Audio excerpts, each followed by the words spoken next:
سلام علیکم ستړي مشئ. جرمني له ظریف سره یوټیوب چینل ته بخیر راغلی. په تیره خپرونه کې مونږه د جرمني ژبې ضمیرونه په نومیناتیف یا فاعلي حالت کې زده کړي ول. په دې خپرونه کې همدغه ضمیرونه په اکوزاتیف یا مستقیم مفعول حالت کې زده کوو.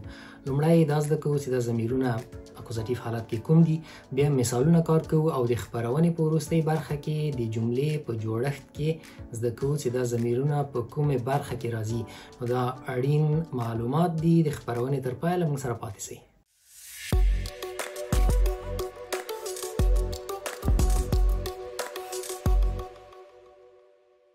بسم الله الرحمن الرحیم. پرسونال پرونومن im اکوزاتیف.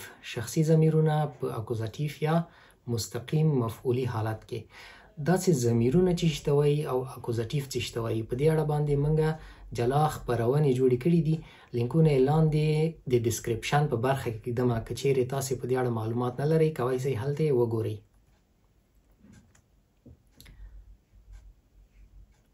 پرسونال پرونومن یا شخصي ضمیرونه په نومیناتیف حالت کې په دغه ډول باندې دي: ich, du, er, sie, es, wir, ihr, sie او رسمي زی.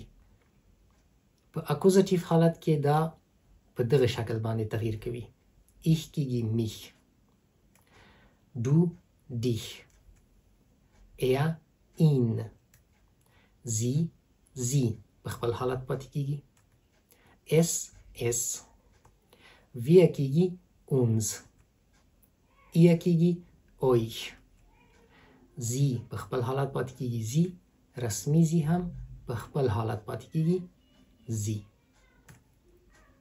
درځئ چې مثالونه وګورو. Beispiele مثالونه. mich د پښتو معنی ده ما. er sieht mich، هغه ما ویني. دغه mich په اکوزاتیف حالت یا مستقیم مفعولی حالت کې راغلی. er فاعل د جملې، mich مفعول. dich یا تا.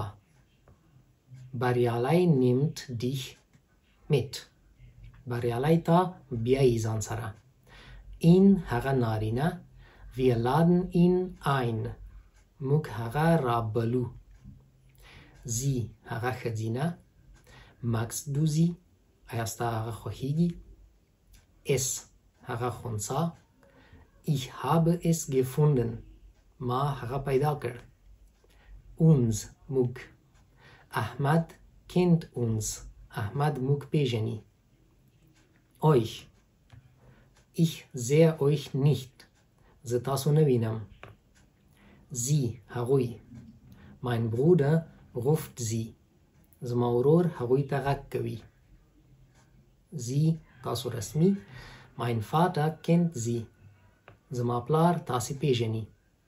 دغه نور مثالونه هم در سره وګورئ. ich kaufe den Laptop، زه هغه لپټاپ اخلم. den Laptop یو نارینه نوم ده. که موږ یې په ځای باندې ضمیر وکاروو، ځکه چې په مفعولي حالت کې ده، باید مفعولي ضمیر یا اکوزاتیف ورته وکاروو. den Laptop په ځای این کارول کیږي. ich kaufe ihn. magst du die Lampe، ایا ستا هغه څراغ خوښیږي. ja ich mag sie، هو زما هغه خوښیږي. wir laden Ahmad und Ali ein، موږ احمد او علی رابلو. nein ruft sie nicht an، نه هغوی ته زنګ مه وهه. ich mag sie nicht، زما هغوی نه خوښیږي. د احمد und علی له ځایه زی ضمیر وکارول سو. غیر شخصي حالت یا امپرسونال حالت کې نومیناتیو ضمیرو کې موږ من کلمه درلودله. من سړی یا هر څوک.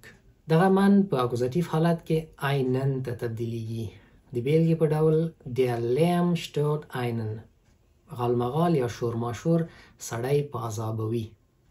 منظور سړی نه ده، هر څوک پازابوي یعنی. Training macht einen stark، تمرین سړی قوي کوي. دلته دغه د einen کلمه ضمیر ده. پام وي چې دا آرټیکل نه ده، لکه einen Apfel یا einen Tisch. دا ضمیر ده او د نوم په ځای باندې استفاده سوی ده. د چا د نوم په ځای؟ مجموع کې د ټولو خلکو د هر چا په ځای باندې. راورسېدو د خپرونې وروستۍ برخې ته. د جملې جوړښت. د بیلګې ته پام وکړئ. Ich kaufe morgen den Laptop. زه سبا ته لپټاپ اخلم. د دغه لپټاپ له ځایه که موږ ضمیر وکاروو. Ich kaufe morgen ihn. این باید د مارګن له کلمې نه مخکې وکارول سي. Ich kaufe ihn morgen. که چیرې نوم کارو ich kaufe morgen den Laptop. که چیرې ضمیر کارو ich kaufe ihn morgen. نو په دې حالت چې پوه سوي بایاست.